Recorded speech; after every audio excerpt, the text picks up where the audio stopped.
One. Good afternoon and welcome to the Chatham Select Board March 9th, 2021 meeting. This meeting is being recorded and will be available shortly hereafter for scheduled and on-demand viewing on any smartphone or tablet device. If anyone else is recording the meeting, please notify me. Pursuant to Governor Baker's March 12, 2020 order suspending certain provisions of the Open Meeting Law, General Law, Chapter 30A, Section 18, and the Governor's March 23, 2020 order imposing strict limitations on the number of people that may gather in one place, this meeting of the Chatham Select Board is being conducted via remote participation. Every effort will be made to ensure that the public can adequately access the proceedings as provided for in the order. A reminder that persons who would like to listen to this meeting while in progress may do so by calling the phone number 1-508-945-4410, conference ID 134-208-476#, or join the meeting online via Microsoft Teams through the link in the posted agenda. While this is a live broadcast and simulcast on Channel 18, despite our best efforts, we may not be able to provide for real-time access. We will post a record of this meeting on the town's website as soon as possible.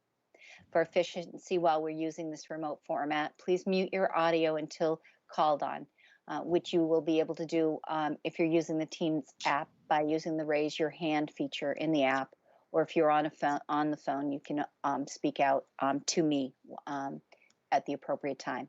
Equally important, please disable your video until the appropriate time to present or comment, remembering that this is a business meeting. Okay, so we will take a roll call of the Select Board, and starting with Selectman Kokolas. Present. Select Board Member Nicastro. Present. Select Board Member Metters. Present. Select Board Member Dykens. Present. And I got everybody, and the chair is present. Okay, we have a full board tonight, and that's great. Our first order of business is the approval of the meeting minutes of March 2nd, 2021. Before we get in motion, I just want to say as a note, going forward, if it's okay with everybody, if there are any typos that don't impact the substance of the meeting notes, could we please just email those to Shauna as a matter of housekeeping? So with that in mind, could I get a motion to accept the meeting minutes of March 2nd, 2021? Yeah, Madam Chair, it's Peter. I move that we accept the March 2nd minutes as provided. Thank you. And a second? Second. Okay. With what I just mentioned prior in mind, are there any substantive edits or changes to the meeting minutes? Dean? Yes, Madam Chair. On page 8, second paragraph, in the first sentence, I'd like to add words in two places. In the second line where it says needed on addressing, I'd like to insert the word both. And at the end of the sentence, after the word schools in the next line, I would like to insert this phrase, and the future of Chatham Elementary School. And the future of Chatham Elementary School, so that it would read, a solution is needed on addressing both the per pupil cost disparities at the elementary schools and the future of the Chatham Elementary School.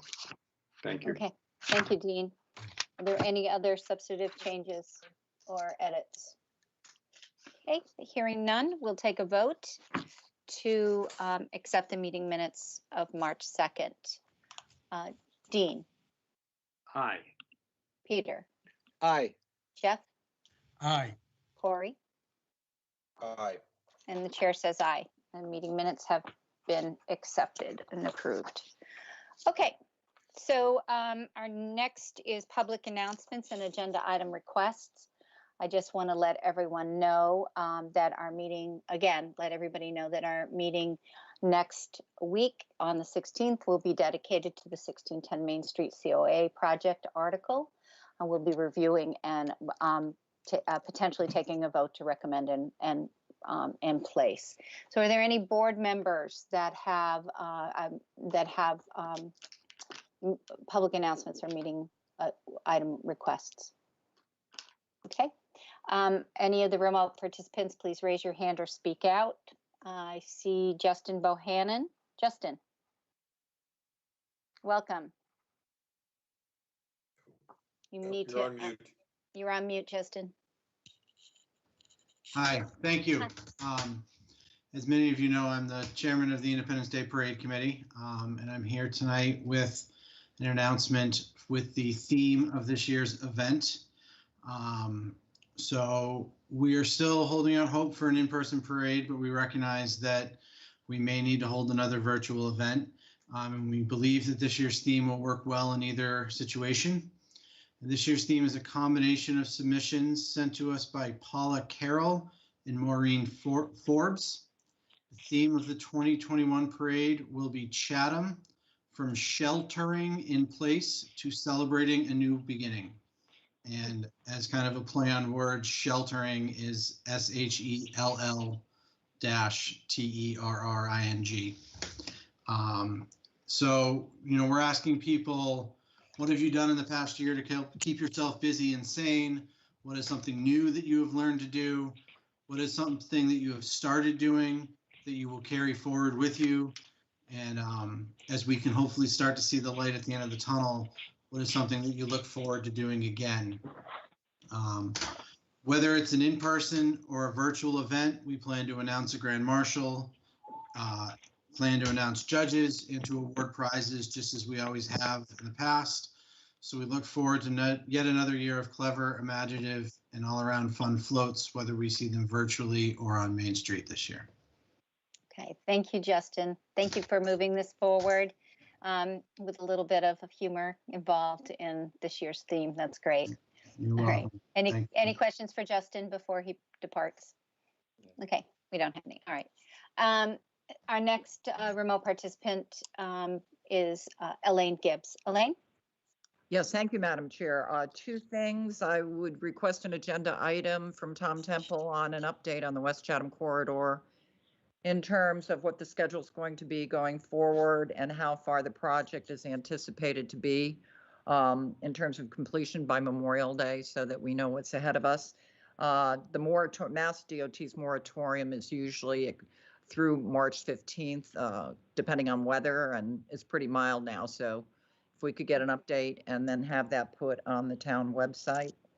And the second thing, I don't know if it's an agenda request, but in terms of high school graduation, if you remember last year, we had our town meeting on June 22nd, and the graduation was on June 23rd at the school, and the parents weren't able to attend because they didn't have enough seating. And in retrospect, they probably could have held it at our Veterans Field, because we had the capacity to hold the 100 or so students plus the parents. So if it turns out that they can't do that, I hope we will consider working around that and maybe offering up Veterans Field, because all the chairs were still in place the next day, and it would have been really nice if they could have had graduation there with the parents. And that's it for me. Thank you. Okay, thank you very much. All right. Any other agenda item requests or public announcements? Okay, I'm not seeing any. Thank you, Justin. Thank you, Elaine. All right, so we're going to move on, and I'm just going to do a little review of the meeting. It just seems to go a little smoother when we know what we have ahead of us. We're going to have we'll go to new business. Let me see, where am I? And we'll do a coronavirus update with Dr. Duncanson and our town manager, where the public will be able to ask questions there. Then we will go into public comments, and the public comments will be on our business agenda items. And those consist tonight of the Monomoy National Wildlife Refuge Western Boundary Dispute with the U.S. Fish and Wildlife Service, an update and a memorandum of understanding.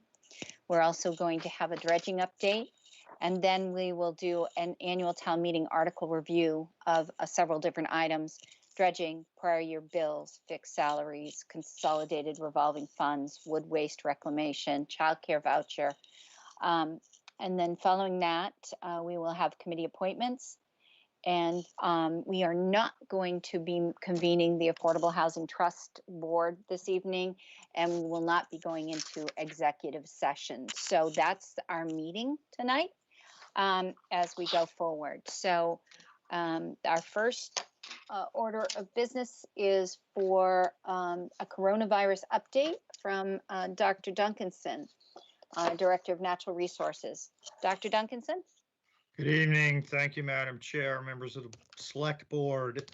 So for tonight's weekly update on coronavirus, just start off quickly with some of the numbers. Right now, as of 5 o'clock this afternoon, the Commonwealth of Massachusetts had 593,607 cases and 16,456 deaths since the pandemic began just about a year ago.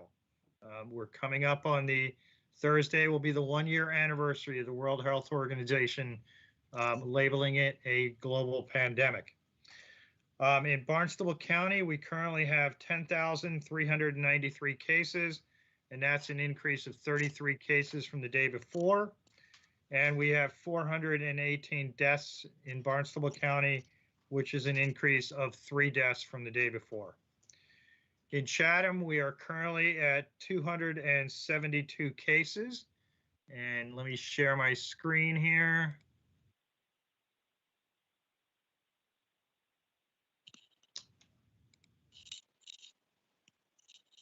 And hopefully you can see the graph showing where we are currently. As of today, we are at 272 cases in Chatham since the pandemic began. And that is an increase of 14 cases since the board met last week. We have had 26 deaths so far in Chatham, and there's been no new deaths in the last couple of weeks, which obviously is great news. We've had 12 cases so far this month of March. And as you can see from the figure, our highest month so far, and hopefully our highest month forever, was back in January. And then followed by February, which was a little bit lower than December.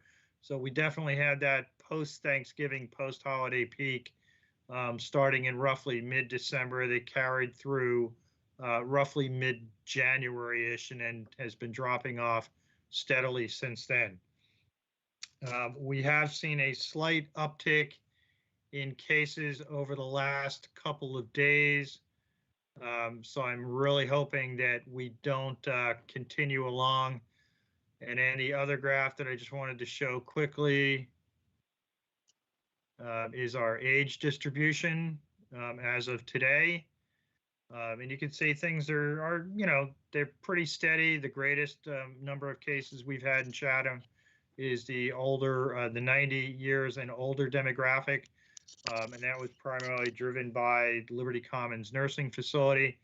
The next highest group has been that 20 to 29-year-old demographic, as we've talked about before.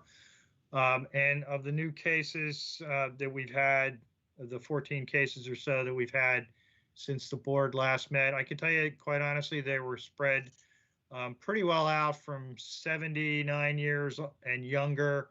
We didn't have any cases in the 2 older demographics. And we had a fair number of cases in the less than 19-year-old demographic. In the last week or so, we've had a number of cases involving school-age children, unfortunately. And that has resulted, I believe, in one of the classes at the Monomoy school system being quarantined.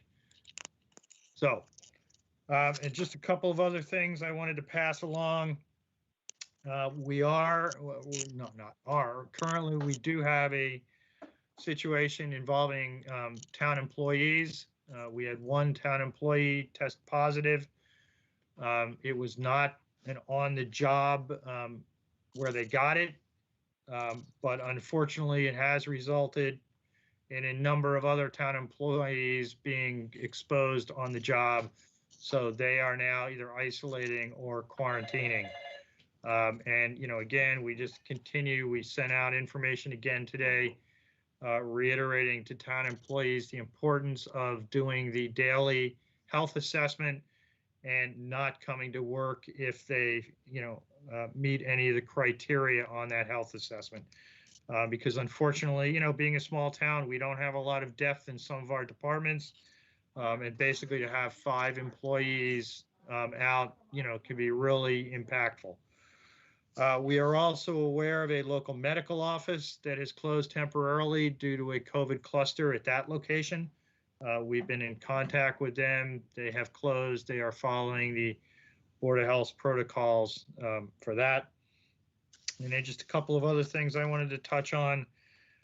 We were told today during our State Department of Public Health call that the state stopped the spread testing sites, which were originally scheduled to end in March, have now been extended through June 30th. So that's the stop the spread testing sites have now been extended through June 30th.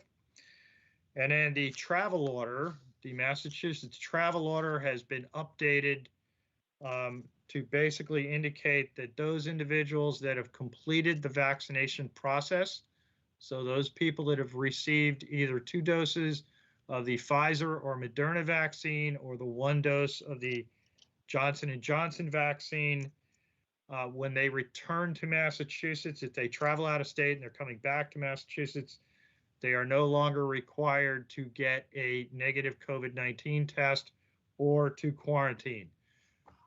They have had to have had the vaccines and completed the vaccines more than 14 days prior to their return to Massachusetts. And that is consistent with some new guidelines that came out from CDC the other day, which we have promulgated out, and we also promulgated out that information on the travel order update. So I think with that, that's all that I need to pass on to the board today, and happy to answer any questions. Thanks, Bob. I just want to say, it's a year. It's been a year, and really like to. We talk a lot of statistics, and we appreciate the understanding. But when we've gone a year here, and we need to recognize the lives lost in Chatham. There have been 26 souls that have been lost to COVID in Chatham, and as a board, I just want to note that and recognize that to those that have family that they've lost, that they're in our thoughts, and we are sorry that this has happened. I don't know what else to say. I just wanted to be able to recognize that number 26 and hope it doesn't go any further than where it is right now. All right, any questions or comments for Dr. Duncanson? I don't see any. Elaine, your hand's up. Go ahead, Elaine. Yes, thank you, Madam Chair. I just wanted to point out, when you go to massimmunizations.org to look for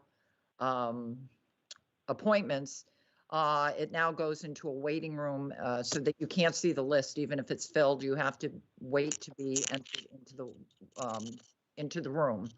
I would recommend, only because I did it, when you go to vaxfinder.mass.gov, that's where you can find the local pharmacies, and they don't necessarily get them every Thursday. They get them on an ongoing basis.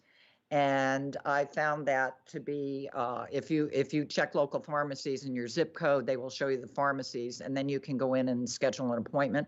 I lucked out and I got one in South Yarmouth, and I went today. It's beautifully done. You get there 10 minutes ahead of time. You're in line in the pharmacy. They're doing close to 100 a day when they have the vaccine, and it's pretty much like clockwork. So I would urge people who, if they don't want to wait for a larger site, to look at the local pharmacies. And my question is, a lot of summer residents are going to be arriving here.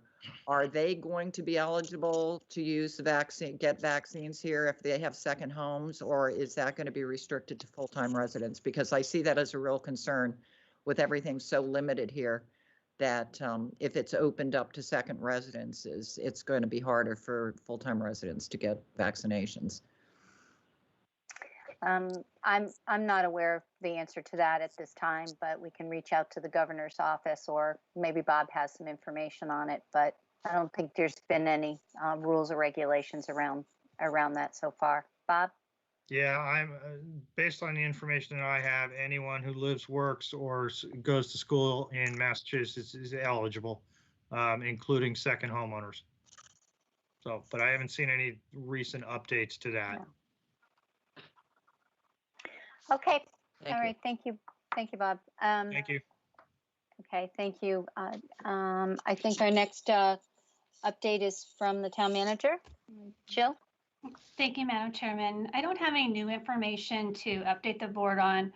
Bob had mentioned about the employees, and so it's been a rough couple of days, but a reality check for us and reminding employees and ourselves to remain vigilant. I also want to thank the employees for their patience, their adaptability, and just innovation, thinking outside the box over this last year. I just recall last year, probably a week or two, early March, I was pretty excited to get a speakerphone in the conference room and just look at where we are now. So we've all come a long way. And again, I really appreciate the patience by our citizens of being able to get the work done under our now normal circumstances, but still we're here to serve you. So thank you. And thank you to the board as well. Thank you, Jill. Any questions for Jill or comments? Okay. Thank you, Jill. All right, our next is a consent agenda, and this is for seasonal population estimates for the Mass Alcohol and Beverage Control Commission, which has not changed. It's 30,000 as it has been since 2012. Do I have a motion to move to approve the consent? Madam Chair? Yeah, go ahead. We skipped over public comment. Oh, I am so sorry. You're absolutely right. I thought they were switched. Okay, public comment. This is the public comment period time. And we have a couple of items here: Monomoy National Wildlife Refuge, dredging, and our annual meeting articles review as well. And are there any folks that would wish to make public comment? Okay, any of the remote participants on the phone that want to make? Okay. All right, I'm not hearing any, so we will move on. Thank you, Corey. To the consent agenda, which is a seasonal population estimates for mass alcohol beverage control. Do we have a motion to approve the consent agenda? Dean? Madam Chair, I move that the board approve the consent agenda. Second? Second, Peter. Okay, let's take a vote. Corey? Aye. Peter? Aye. Dean? Aye. Jeff? Aye. And the chair says aye. So that has been moved. Okay, now we'll move on to our business agenda items. And the first one is Monomoy National Wildlife Refuge, and Western Boundary Dispute with the U.S. Fish and Wildlife Service. So tonight, Team Monomoy, the subcommittee that consists of Jeff and me, the town manager, Dr. Duncanson, and our DC advocate, Jeff Pike, is bringing to the board an update and a memorandum of understanding with Monomoy National Wildlife Refuge Western Boundary Dispute with the Fish and Wildlife Service. We're going to be continuing in this memorandum. It will be a continuation of the town's historic management of the shellfish fisheries in the waters of Nantucket Sound that have been claimed as part of the refuge. Over the past several years, as Jeff Pike will explain when he speaks to how we got here, we've been meeting regularly to explore and pursue various avenues to resolve the dispute of the intertidal water laying west of the island.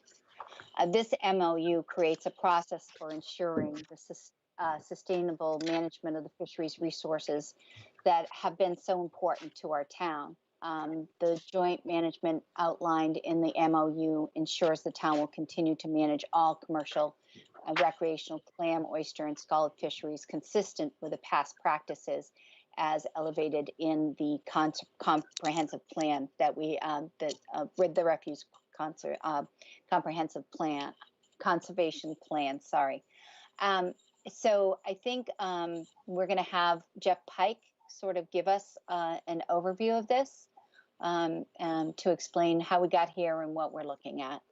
Jeff, are you on? Yes, I am, Madam Chair. Can you hear me? I can. Welcome. Well, thank you very much, and good evening to the board and members of the community. We're pleased to bring this MOU to the board tonight, and I believe that Dr. Duncanson has included in your briefing book a memo summarizing the brief details. But I wanted to say that this has been a long and arduous fight, frankly, to protect the town's interest. And it started when in 2014, when the Fish and Wildlife Service issued their draft CCP, which basically took some of South Beach that the town owned and also proposed to annex about 3,000 acres of the submerged lands in the western side of Monomoy Island, what we call the disputed zone.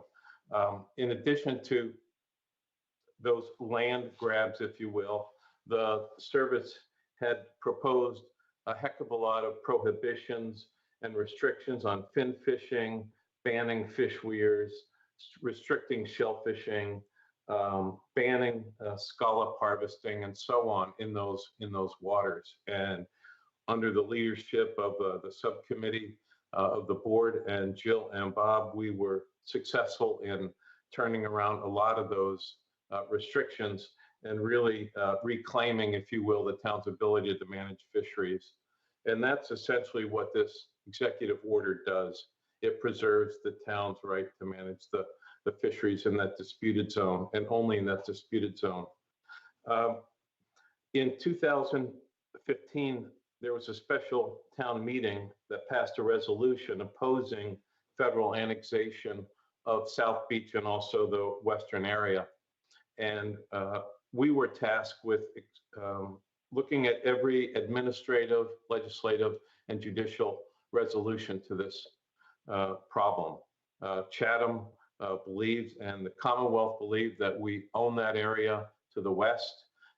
And the Fish and Wildlife Service had told us that, quote, the legal experts have carefully considered historical records, and they determined that the federal government has never relinquished jurisdiction to manage that area. So there remains a legal dispute between the Fish and Wildlife Service and the Commonwealth. And this MOU does not prejudice that, which I think is very important. But I would like to just explain a little bit of the legislative side, because Congressman Keating introduced 3 different bills in 2016, 2017, and 2019 that would have clarified the boundary and ended at low mean water, and that the disputed open waters and submerged lands were in fact owned and managed by the Commonwealth and the town. That legislation was strongly opposed, unfortunately, by a lot of the environmental groups like Mass Audubon, Conservation Law Foundation, and they opposed it because they thought it would be a vehicle, that bill, for bad things to happen, which was nonsense and not true. But to the town's credit, we were able to recruit support from virtually every town on the Cape, the New Bedford and Gloucester mayors, the governor, the Chamber of Commerce. They all supported the town's position, and I believe they still do. But clearly, legislation at this point is not likely to happen, and my recommendation to the town would be not to continue to pursue it. We also pursued an administrative route, which would have meant that the Fish and Wildlife Service would have had to reopen this conservation plan and change that boundary line. Senator Markey was very helpful in securing commitments from then President Trump's head of Fish and Wildlife Service, Ariel Skipwith, and the Assistant Secretary for the Interior Department, Rob Wallace, to come and visit and work with the town and resolve this. And regrettably, they did not follow through on their commitment. So we were left with the judicial piece, if you will, in terms of litigation. And while the Commonwealth Attorney General has opposed what the Fish and Wildlife Service has done and put them on notice that they may initiate litigation. The Commonwealth to this point has not initiated that litigation. And in my opinion, I don't believe that they will ever do so. But again, that's my opinion.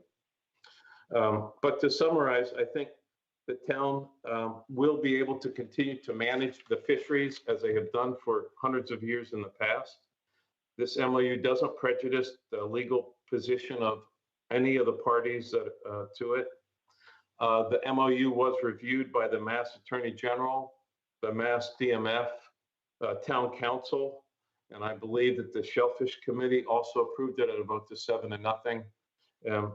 My recommendation would be for the board to approve this and to essentially preserve the town's ability to manage those fisheries that are so important to the men and women that work in that area. So that's my report. And if Dr. Duncanson needs to correct me on anything, he might want to do so, Madam Chair. Okay. Do you have anything you need to add? No, I think Jeff did a phenomenal job summarizing the last, what, 5-10 years that we've been working on this with you and Select Board Member Dykens. So no, I don't have anything further to add. Okay. All right. Thank you, Jeff. Thank you, Bob, for the update. And thank you, Jeff, for the work that you've been doing for us in DC, as well as working on this MOU. Jeff Dykens, is there anything you'd like to add before we go to the board? Thank you, Shireen. I've been working on this almost as long as I've been on the Board of Selectmen. I hesitate to say the legislative route proved to be frustratingly elusive, but it certainly gave me an appreciation of how the wheels turn slowly in Washington, notwithstanding the efforts of Mr. Pike, who I think has done an excellent job. And I appreciate his efforts especially with Senator Markey and Representative Keating. Markey was particularly had turned a warm ear and really understood what we were about. So the legislative route was not one we could pursue successfully, as it turned out. And frankly, the judicial route is not one that I don't believe that I agree with Mr. Pike that the state isn't going to pick up. It's really their ball to pick up and pursue. And I don't believe they have I think they have higher priorities, and perhaps rightfully so. So I would echo the recommendation to please approve this MOU. The Shellfish Advisory Committee has weighed in. It codifies kind of our management, what we have now, and they can't change it going forward for what we manage now. And then also the thing I like about the MOU as well is it does lay out a little bit of a grid for future discussions with the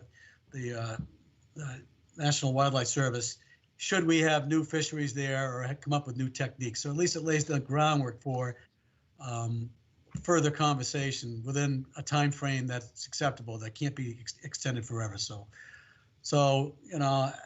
it's not exactly what I wanted, but I think it's an excellent, after given all the years and the efforts, it's where we could land, you guys. So I recommend approval, and I hope you'll vote for it. Thank you. Thank you, Jeff. Yep. Dean, your hand is raised, and then Peter. Thank you, Madam Chair. I want to thank Jeff Pike for a very lucid presentation, and I want to commend you yourself, Madam Chair, Jeff Dykens, Bob Duncanson, the town manager, and Jeff Pike and others who worked on this, especially for the regular updates that we did get that Jeff Pike put together from time to time. I just really had a question. The Article 3 of the agreement says that the term runs through the expiration of the plan, the comprehensive conservation plan. I have forgotten what it is. Does that plan have an expiration date? Do we know what the period is of that? Is it 10 years or so? It's a 15-year plan, and it was approved back in late 2015. So, okay. So by its terms, as I read the agreement,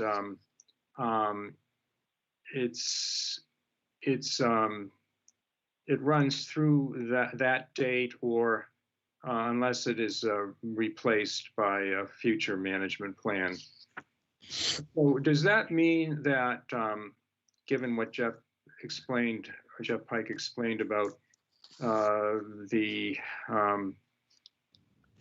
efforts and the unsuccessful efforts at administrative, legislative, and legal relief, that for the foreseeable future, the town can expect not to be asked to be expending significant funds going forward, unless we need to monitor certain activities, or unless new fisheries and so forth come up. So is this also a sort of a financial win for us as well? Not that I'm complaining that we have expended the monies, but it'd be nice for the taxpayers to know what to expect.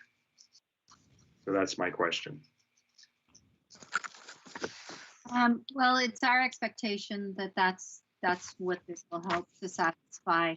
I don't, unless Jill can add in a little more to it. If we get to this point and we have this agreement, then we're at a place where we're comfortable going forward. Mm-hmm. And, but it doesn't mean we can't if we don't, if we want to pursue anything. It's just not recommended at this time. And it doesn't look like we have a flavor for any of it. So. Thank you. That answers my question. Okay. Yeah.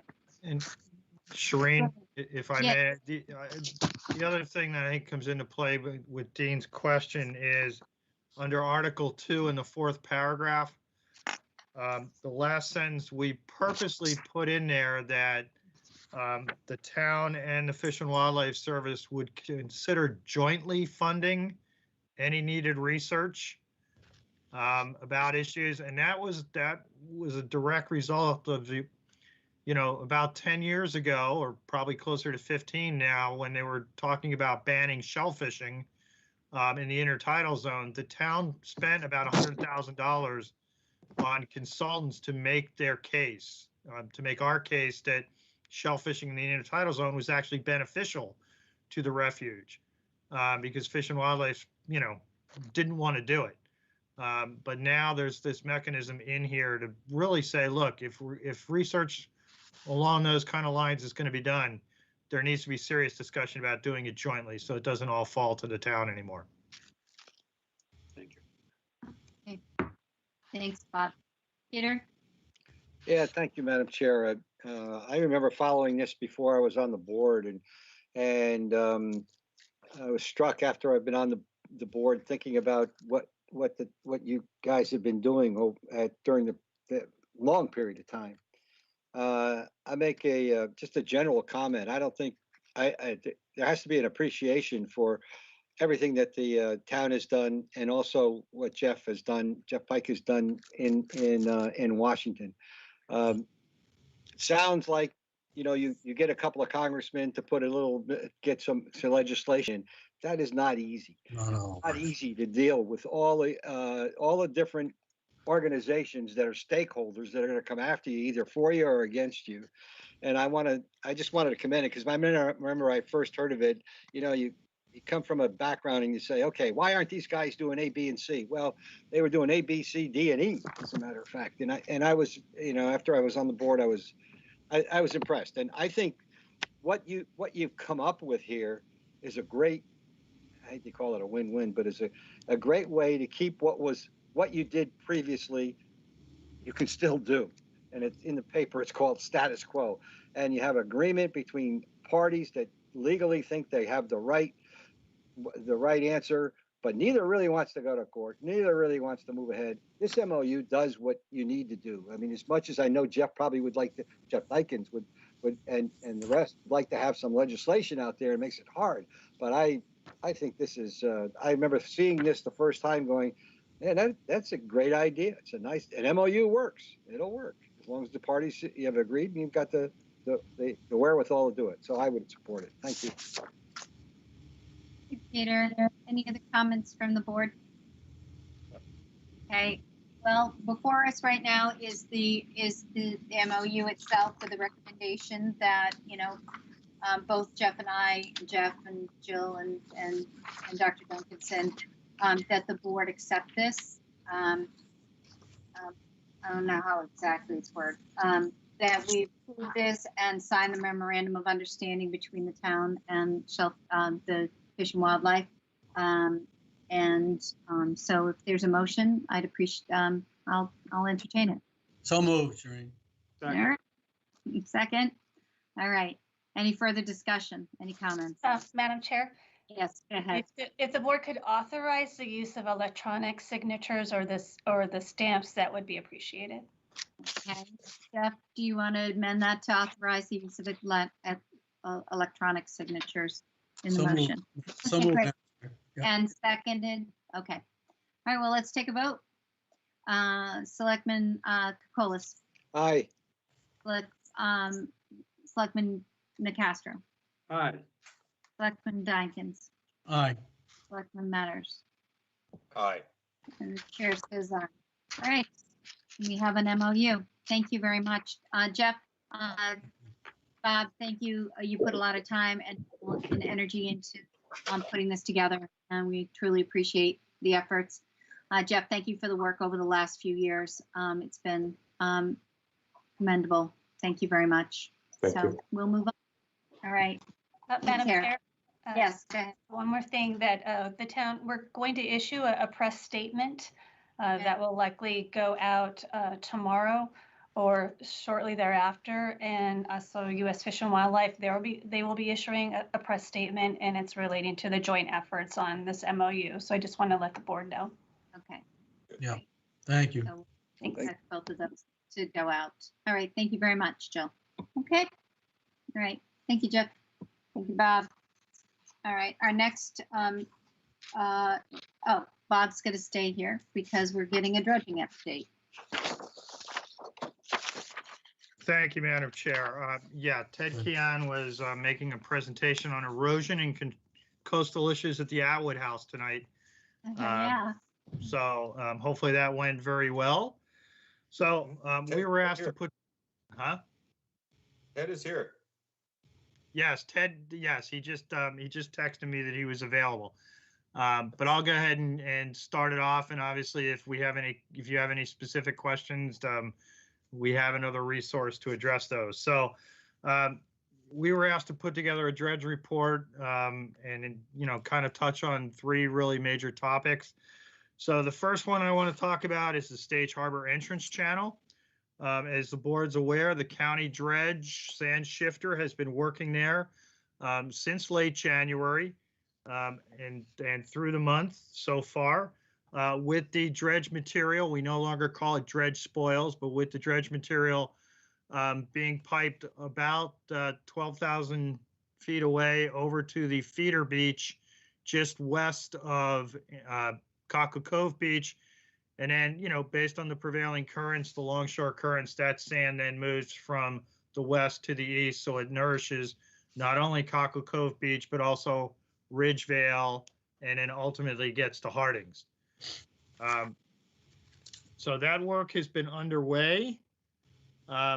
We targeted about 30,000 cubic yards of material coming out of the entrance channel. Keep in mind, this was really a navigation project to restore the Stage Harbor entrance channel, but we always try to use dredge material whenever we can for beach nourishment. So, the public probably sees the beach nourishment part of it more than they may see the dredge working out in the channel, maintaining that with all the major shoaling that's occurred ever since South Beach kind of fell apart. The currents coming through from east to west in that particular area have brought a lot of sand from the Morris Island Cut. And it's really been impacting the Stage Harbor entrance channel. As the board's aware, we did multiple dredge projects there last year to keep the channel open. And unfortunately, based on everything we're seeing, this will more than likely be a yearly event. So we have the county dredge on site. We targeted about 30,000 cubic yards of material. Unfortunately, because of the distance that they're having to pump the sand, they actually have a booster pump up on Hardings Beach. Because they have to pump such a long distance, the throughput has not been as great as we would like. And so we're already about halfway through the targeted period for dredging. We're coming up against an April 1 time of year restriction to place material on the beach due to piping plovers. And so we've been concerned, and the county's been concerned as well, about how much volume they're ultimately going to be able to dredge. So one of the things that we're going to be doing, and we've been talking with the county about this recently, is probably for the rest of this week, they will continue to pumping to the feeder beach. They will then break the pipeline and shorten it up, and they will place some material directly in front of the parking lot for Cockle Cove Beach. As you're probably aware, there is a stone, basically a stone revetment that was put in a number of years ago. We will pump some material there for, a day or so, or a couple of days. Then the pipe will be shortened up even further so that we will be pumping between the two parking lots at Harding's Beach. When we did the nourishment at Harding's last year, most of the sand went directly in front of the two parking lots. So right now there's kind of a gap in between the lots where the beach is not as wide, so there's less room for people to spread out. So we're going to shorten that pipe up and pump directly into that area. By that being a significantly shorter distance, the amount that they will be able to pump every day will increase significantly. So not only will we be able to clear out the channel faster, but we'll also be able to make a bigger impact on the beaches. So that work will continue. It's being funded by both town appropriation as well as a MassWorks grant, MassWorks dredging grant that the town received last year, but the county was unable to do the work, and the state agreed to extend the eligibility, if you will, of that MassWorks money to this dredge season. There has also been ongoing discussions with the Army Corps. If you remember, the Army Corps was here twice last year, once in January on the federal government's dime, and then later in the season, in May and June, we brought the Currituck back, but the town paid for it directly. We've received indication from the Army Corps that within their budget for this year, there is going to be federal money available. And right now they are planning to bring the Marden, which is the sister dredge to the Currituck, back to Chatham, probably late May, early June. Because, one of the concerns we always have is when you have to dredge in the middle of winter, what's the conditions going to be like? What's the channel going to be like come boating season in, June, July, and August? Because the currents aren't changing. They're continuing to push sand into that channel. So getting the Army Corps to commit to coming back here just before boating season really kicks off will be a great benefit to the boaters and the residents of Chatham, because as I'm sure you as board members know, Stage Harbor is one of our biggest boating areas. We have 3 marinas in there. We have multiple mooring fields. The fishing fleet uses the new trap dock facility. So, maintaining navigational access into Stage Harbor is significantly important for the community. One of the other things I just wanted to touch base on as part of that project, because of the distance involved, the town ended up buying 3,000 feet of dredge pipe because the county did not have enough pipe available. As you probably are aware, the county is currently operating 2 dredges. And so, they need to split what dredge pipe they have between multiple job sites. And so they didn't have enough to get us as far as we wanted to go to that feeder beach just west of Cockle Cove. So we worked with the county procurement system, and we ended up buying 3,000 feet of new dredge pipe at a good price, if you will. That pipe is going to remain in Chatham. We looked at multiple alternatives for storing the pipe. Frequently what happens with dredge pipe is you sink it to the bottom in a somewhat protected area. And basically you leave it there, you mark it with buoys, and then when you need it next time, you basically go in, blow air into it, and it floats back up to the surface. Because shell fishing is so important in Chatham, we were really unable to identify a good location where we could put that pipe on the bottom and keep it safely. We looked at some of our estuaries in Stage Harbor and all, but there's eelgrass, there's shellfish, there's mooring areas. So we just didn't have a good location for the pipe. We even looked at Chatham Harbor, but again, conditions there are so dynamic with the currents and sand movement, it didn't lend itself. We looked at Nantucket Sound, but again, wave action in Nantucket Sound can be significant, and so again, it just was not a good place to put the pipe in.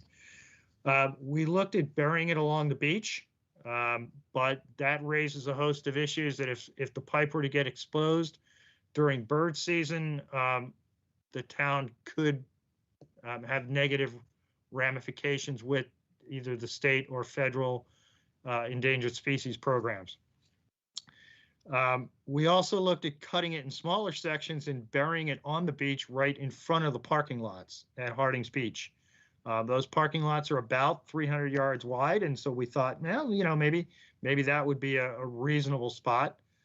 Sorry, not 300 yards, 300 feet. But again, that raised a whole host of issues at that site. And then the other one that we looked at was basically cutting the pipe into 50-foot sections and then trucking it over and storing it at the wastewater treatment facility. And then every time we wanted to use it, we'd basically have to truck it all back, bring in a crew to refuse the pipe back into the 3,000-foot length. So another alternative that was kind of thrown on the table was storing it in the parking lot at Harding's Beach.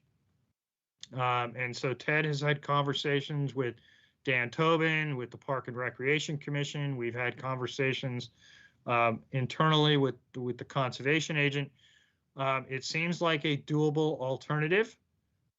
We're currently in the process of looking at some issues such as how do we secure the pipe, how do we fence it off for both aesthetics as well as safety. One of the issues that came up very recently was how do we make sure the pipe would be stable, say, in a hurricane event. So we're continuing to look at that option. We're talking with fence companies and others about ways to do it. So even though in the memo that was our kind of primary choice, because of the hurricane issue, we're rethinking that, and ultimately we may end up back with the cut it up into 50-foot lengths and truck it off site. But we'll update the board more as we go forward with that. Once the dredging is complete and the Stage Harbor entrance channel, the dredge will be moving over to Aunt Lydia's Cove. And again, we have a $100,000 MassWorks grant to support that operation as well. We're currently looking to do some dredging in the mooring basin, which hasn't been dredged in a number of years, and is suffering from the change in currents and the movement of sand in there because of the North Break and now the washover just east of Chatham Bars Inn. Our original plan is to put the dredge material, the nourishment up on the Linnell Lane Beach, right at Minister's Point, just south of Minister's Point there. That area has eroded significantly because of the North Break. That's where we put dredge spoil from this area several years ago, and quite honestly, it's not there today. It's all been moved further to the south. So for beaches to the south, it's a good thing because it's nourishing those beaches as time goes on. But Linnell Lane is in very severe straits right now, and so we're looking to place as much material as we can up there, even though there isn't a whole lot of beach left to build up. But we're gonna try that.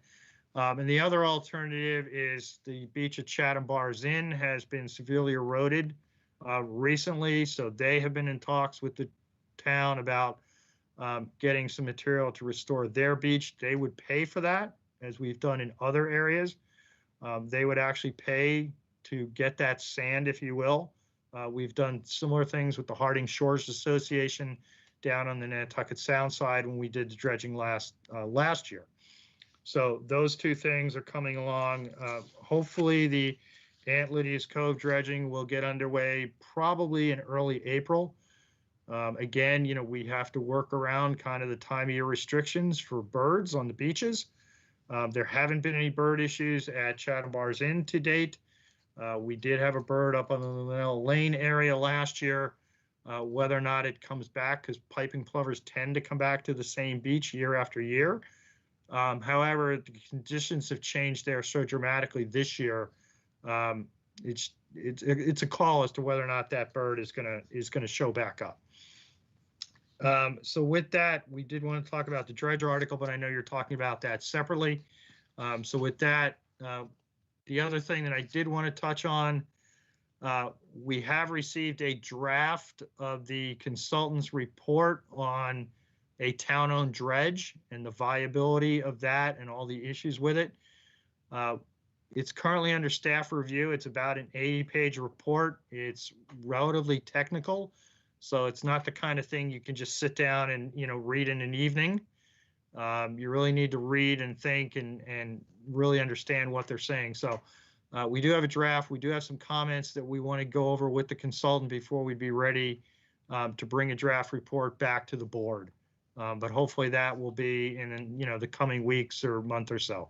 But that project is coming close to fruition. Given the town's financial straits, we weren't going to propose anything this year anyway for town meeting. So we have, I think we have sufficient time to have a good discussion with the board and the waterways related committees and the public about that option. I will tell you now that the county has kind of gotten their act together again, with 2 dredges, additional manpower and whatnot, the crisis that we were dealing with, say, a year or 18 months ago regarding the county dredge program have passed. And so I think that has taken some of the impetus, if you will, off this idea of a town-owned dredge, which, as we've talked with the board before about, would be a significant expense long-term, as well as logistical issues in terms of staffing and all those kinds of things. And all that's documented in the consultant's report. So I think with that, I will stop, and between Ted and I, we can entertain any questions. Thanks, Bob. Getting a little feedback. So I guess I do have a question for you. It is about the county's dredging program. And I was just wondering, did they increase their fees on their dredging program? Was it this year or is it going into next year? They are proposing fee increases. They came out about 6 weeks ago or so. That was one of the problems that led to the county's debacle, back when it was they really weren't charging appropriate, great for us what they were charging in the towns, but they weren't really charging to have a sustainable program. So they have increased their fees. They're still in discussion. We had some issues with some of the fees that they wanted to charge for the work ongoing right now. I don't want to say they backed down, but we came to an agreement. So there is going to be more discussion about that going forward. And that's, it's just reality. They need to have a program that's financially viable, because it is very expensive equipment. It's working in a tough environment. It's like any boat. It's a hole in the water into which you pour money. And unfortunately, they didn't have the money to pour into it for a number of years. And so a lot of their equipment was really in extremely tough shape, and they're trying to correct that going forward. Okay. I also heard today, Andrew Nelson was on our call with the economic, with the COVID task force this morning, and was giving some updates on the infrastructure bill that is probably going to start being vetted through Congress. That it's worth noting and tracking that there's potential dredging money and funding being added into that bill that could be quite a benefit for the Cape. So anxious to hear more about that as it moves forward. Jeff, you have you're muted, but go ahead. Yeah, thank you, Shireen, and thanks for that. Thanks for placing it on the agenda. I was the one that asked for this to be placed. My ongoing interest, and Bob, that was an excellent summary and overview, and I really do thank you and Ted and Jill and your whole team for your efforts. These are big projects and complex projects, and there's an awful lot of coordination and work going on here, and expense. These are very expensive projects, not to overstate the obvious. But I think the purchase of the 3,000 feet probably had to happen, and I think it's important that if we can keep them on that Nantucket Sound side for now. I think we're going to reuse it there over and over again. I think it would be somewhat difficult operationally to cut it up in 50-foot sections and truck it back and forth. So I hope we can figure out a way, even though some might think it's unsightly, to keep it, kind of in the parking lot or close by where it's going to be needed. I mean, that's kind of where it's going to be needed. And I think it's a really good coup on your part and Ted's part to get the Merton back here right before the summer. I think that's very important. That's really good that you guys went ahead and did that, and had the foresight to do that. I do have some questions about sand and where we put it and why, and especially I had questions about Linnell Lane and CBI, and sand is becoming an asset, a resource, if you will. And I had an unsettling experience at Linnell Lane 2 or 3 years ago when I tried to use the beach, and I was kicked off unceremoniously by some property owners over there and saying that they had paid for the sand and I didn't have any right there. So I would hope that if we're going to use our resources to dump sand on private property, that we get something in return. I haven't made an issue of it. I'm bringing it up now because now we're returning to Linnell Lane a second time to replenish their beach. And I would hope they would allow people to at least walk along that beach and perhaps even sit down once in a while and enjoy that beautiful new beach. I have no issue with CBI getting replenished. I think that's one of our major taxpayer in town and a wonderful asset in this town. So I don't have an issue there, but I would hope that, people will be allowed to walk on that beautiful beach. That's all. I wanted to say that, we're spending a lot of money, and the town is spending a lot of money to move sand around, and with all good reason, very good reason. But I think folks that receive the benefit of that ought to think twice about who can walk there and who can't use those areas. So I don't know who makes those deals, Bob and Ted and Jill, but I would hope that you would keep those comments in mind when you do them. Thank you. And I think you're doing a great job. This is something I'm very interested in. I can't wait for that report on the dredges. I think it's going to be fascinating. Whether we do something about it or not, I don't know. Thrilled that the county's got their act together and is getting their act together. I think it's very important. We are a sandbar. Anyway, I thank you very much. Those are all my comments. Thank you. A fragile sandbar at that. Fragile sandbar. Ted has his hand up. I don't know if he's got any comments to add to the Yeah, I conversation. just wanted, Jeff, I hear you loud and clear relative to the Linnell Lane, and I may know who you're referring to because I've dealt with those folks in a bit. There is a technical difference, if you will, between the last round and this round. The first round, last time back in 2017, they paid for the sand, so the public didn't have the technical right to therefore walk on it.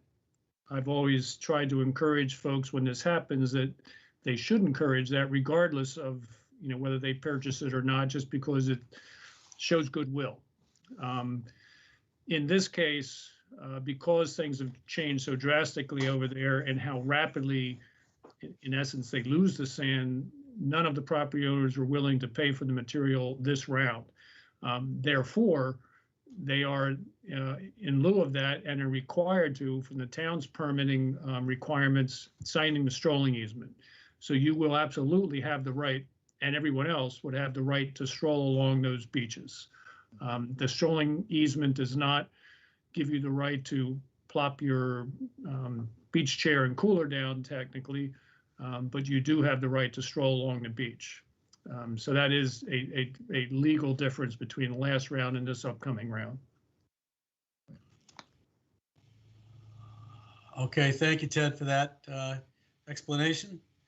I think I understand, but it's a stretch. I'll make sure I'll put my little pinky toes along that beach. I can guarantee you that. Thanks. Thanks, Jeff. Dean? You're muted, Dean. Would you mind unmuting, please? Thank you. Sorry about that. Several questions, but apropos of the last comments. The CBI portion, that according to the memo, that's being funded by CBI, so I assume there's no strolling easement there. Correct. Right. Okay. I guess these questions are directed probably at Bob. The pipe that was purchased, do you know roughly what it cost the town? 60,000, Ted? About all told with fabrication, about $66,000, give or take. Actually, we were very surprised in a good way at that cost. When we had estimated based on past purchase per unit foot cost prices, we estimated the cost would be on the order of probably $85,000 to $100,000. So for whatever reason, I think it was the downturn in oil pricing, because it is an oil-based plastic product. We got a very attractive price. The county was actually quite surprised as well.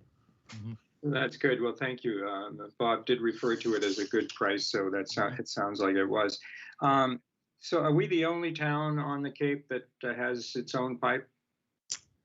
I believe so. That's correct. Okay. And what's the length of each?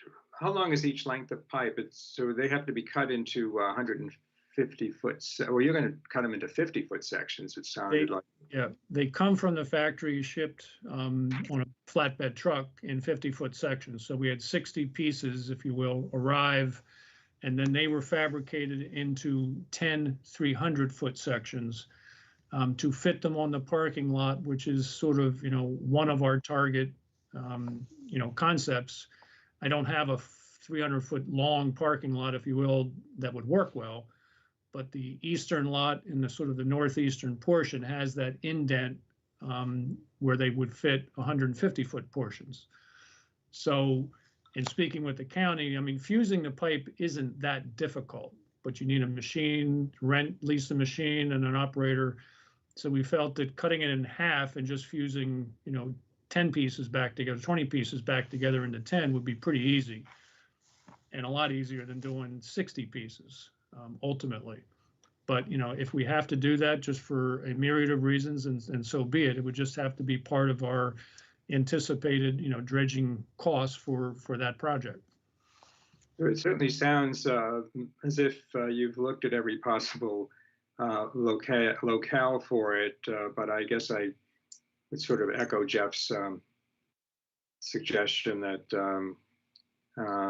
we try to keep looking to see if we can avoid having to, or mitigate having to transport and fuse and unfuse these pipes back and forth to the wastewater treatment center. But yeah, we thought that the Hardings Beach parking lot was, well, and we still think it's a relatively good idea.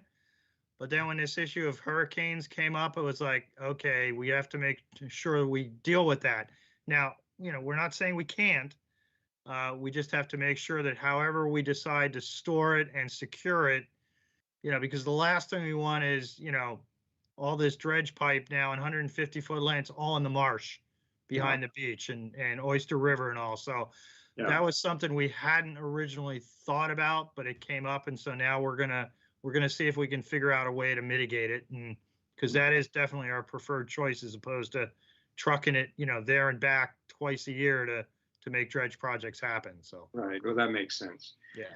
I guess my last question relative to the county, when the administrative units was before us a couple of times over the last several years, he had talked about the county purchasing a third dredge.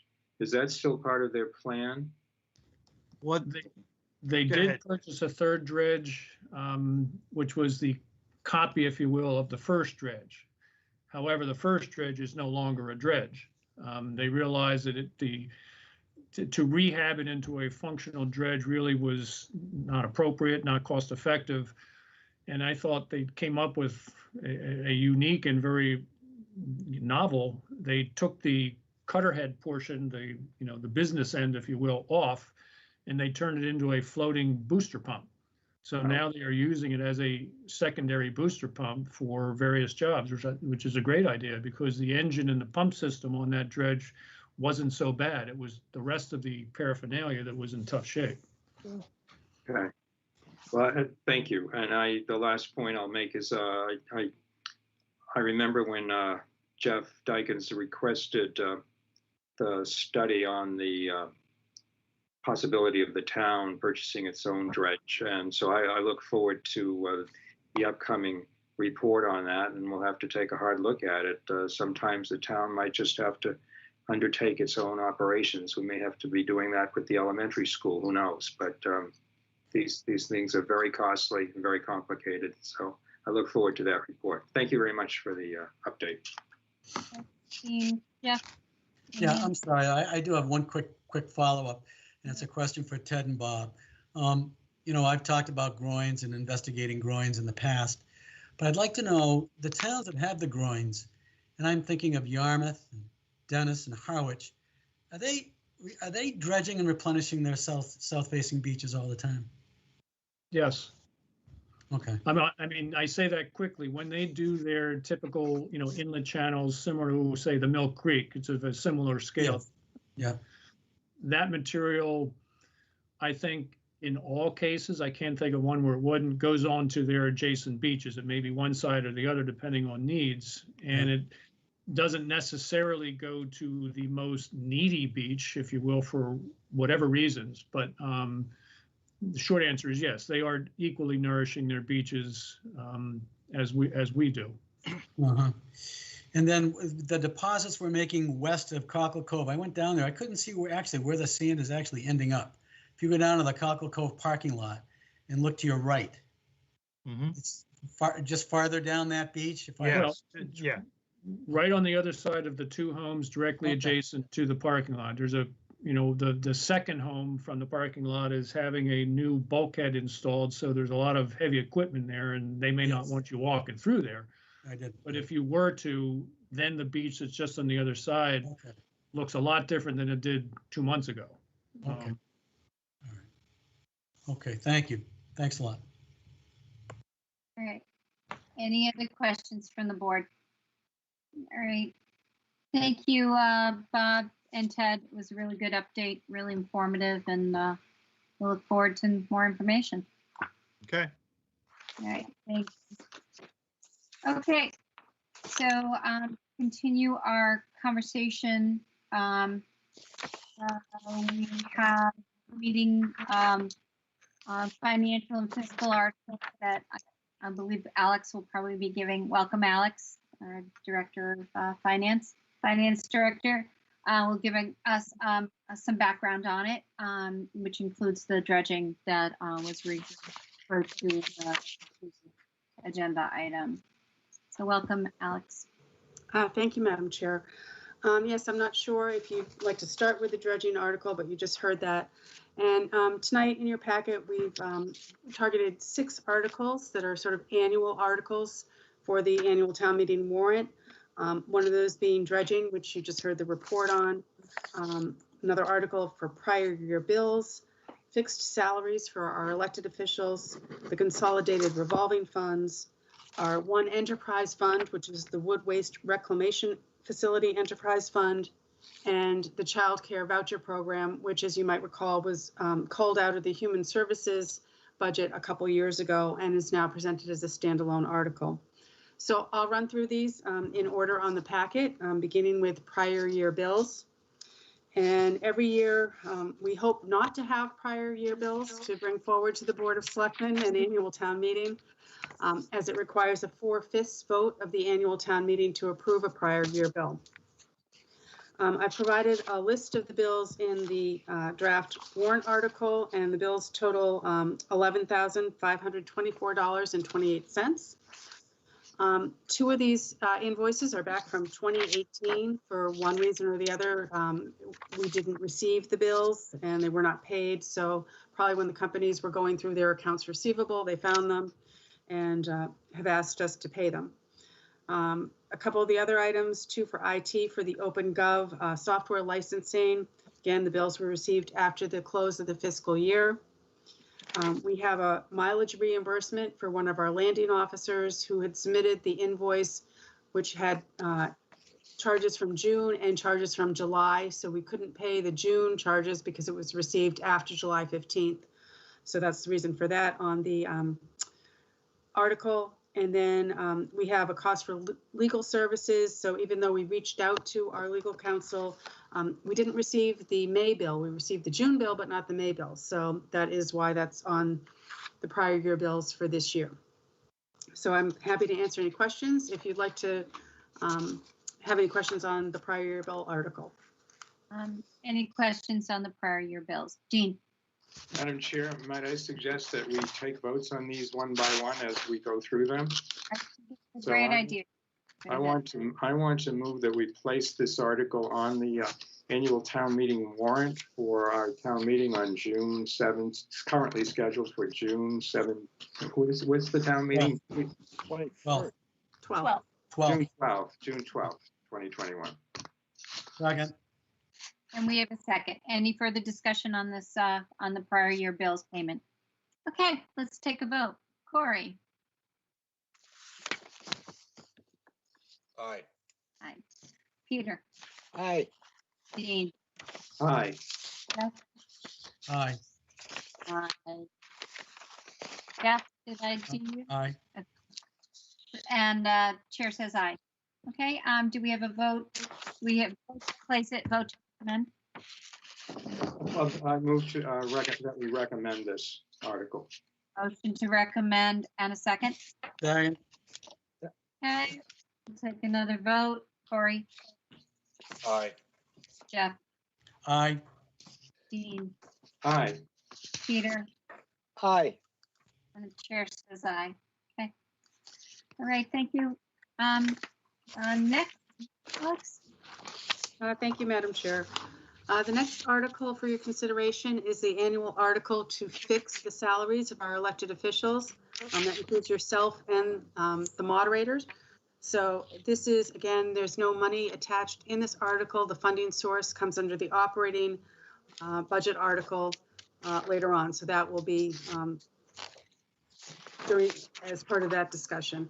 Again, this is a total of, again, fixing the salaries, and the amounts remain unchanged to the current fiscal year FY 2021. Okay, Jean, your hand's raised. Oh, I'm sorry. I'll make a motion then. Sure. I move that we place this on the warrant. I do that with the notation that there are 3 members of the current board who will whose terms continue beyond into the next fiscal year, so they are not in conflict. Well, actually, let me step back from that.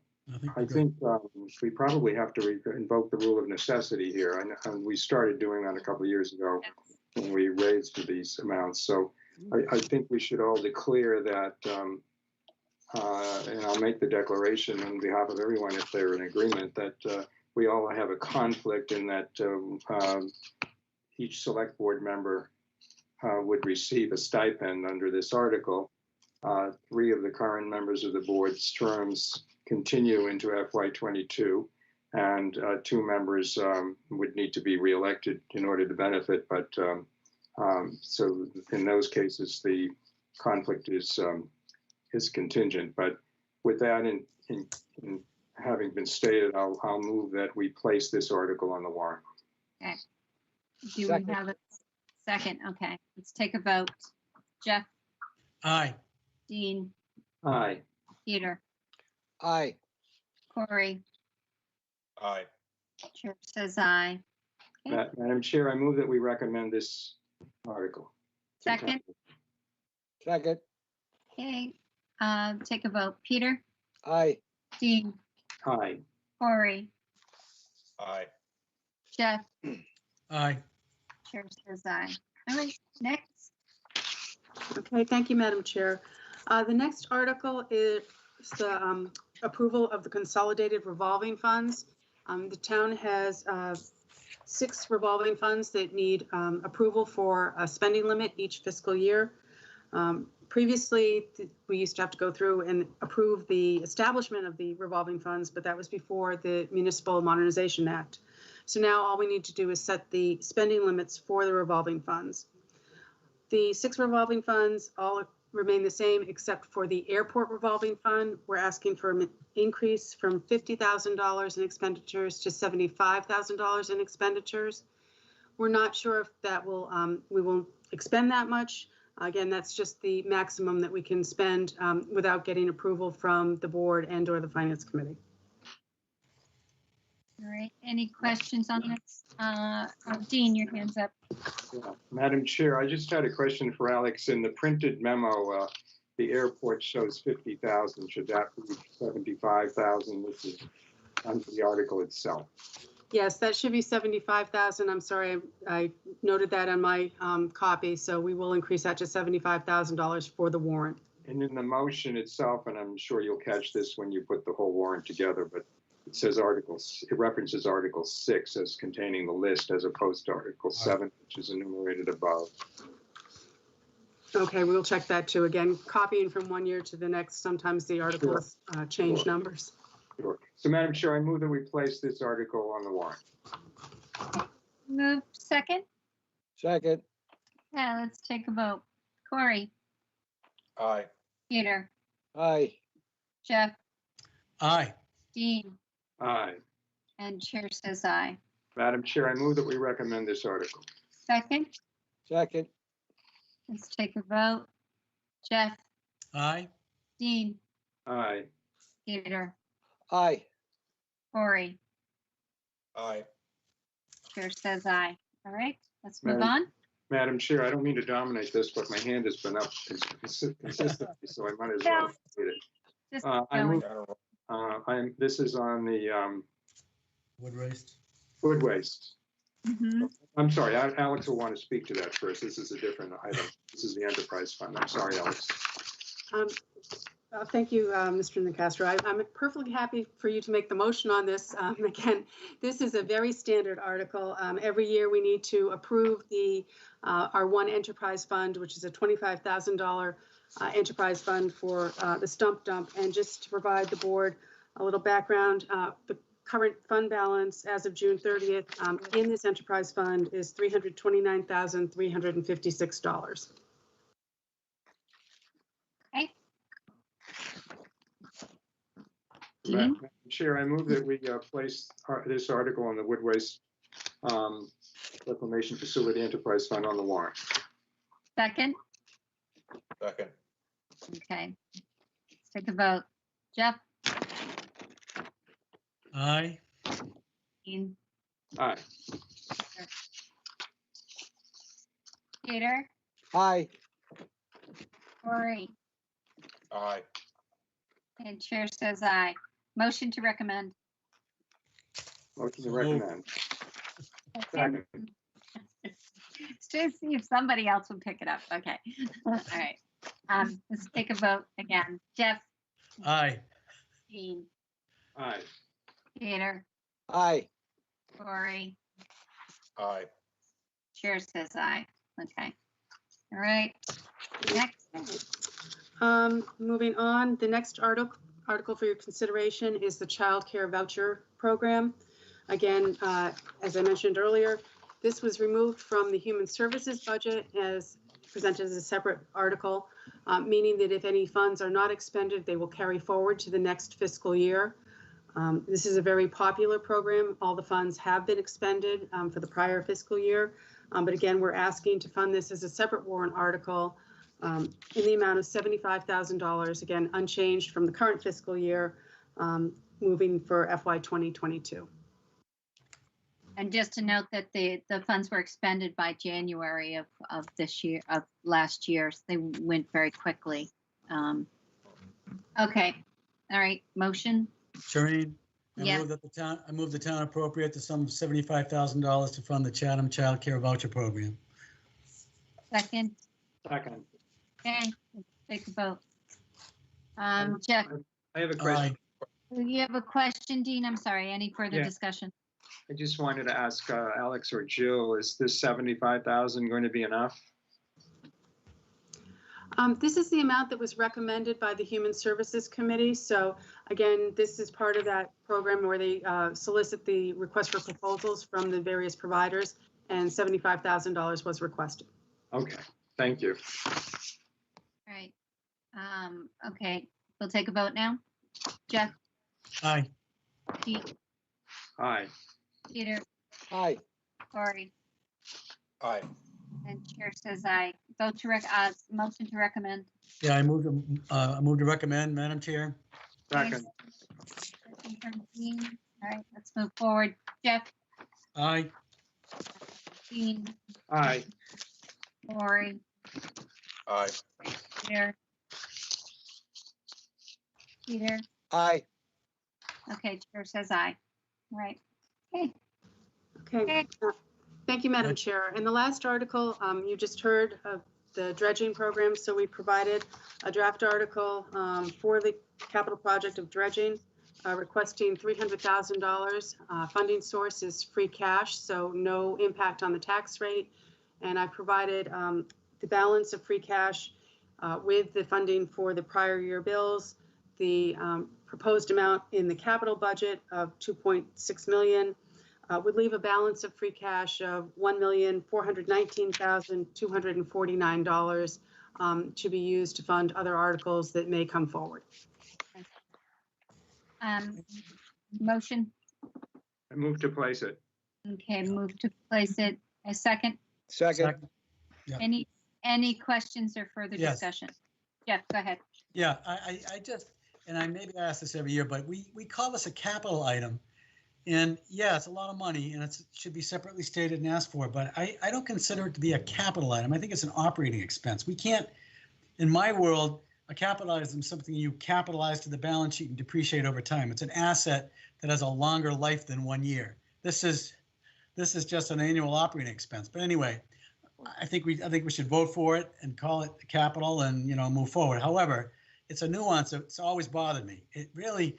It's an operating expense. It's not a capital expense. Let me include it in the capital budget. Well, I'm not so sure it ought to be included in the capital budget. I think it ought to be included in the operating budget. Anyway, more of a nuance. I'm not going to hold it up, but I just think that we ought to revisit where we classify it and how we fund it. Thank you. Okay. Alex, do you want to speak to that? Your hand is up. Thank you, Madam Chair.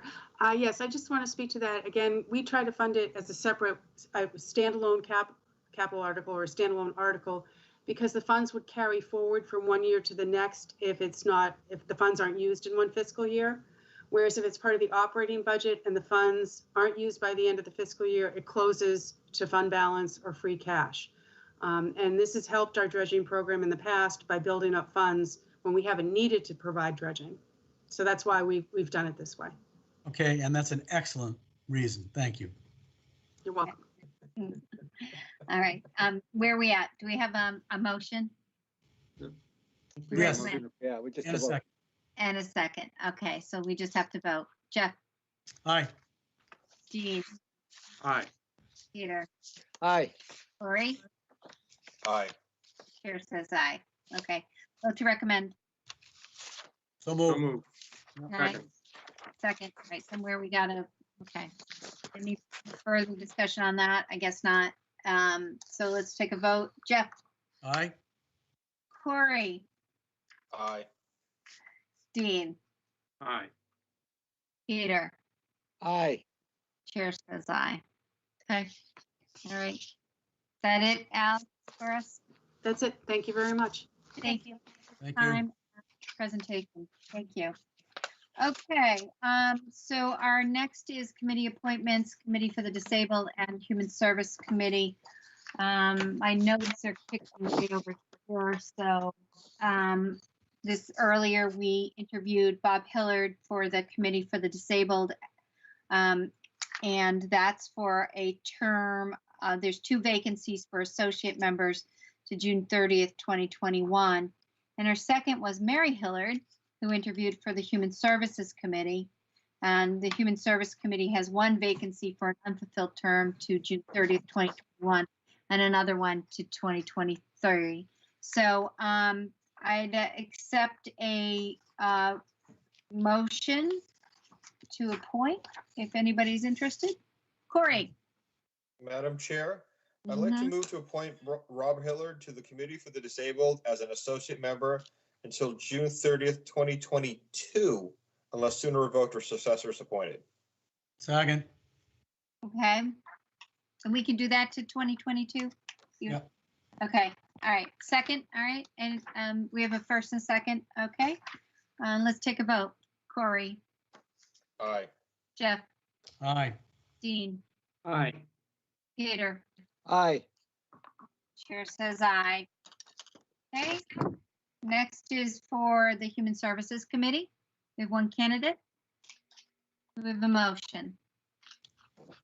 Sure. I move to appoint Mary Hilliard, the Human Services Committee, until June 30th, 2023, until sooner revoked or a successor is appointed. Okay, second. Second. Second. Okay. All right, let's take a vote. Jeff, Aye. Dean, Aye. Peter, Aye.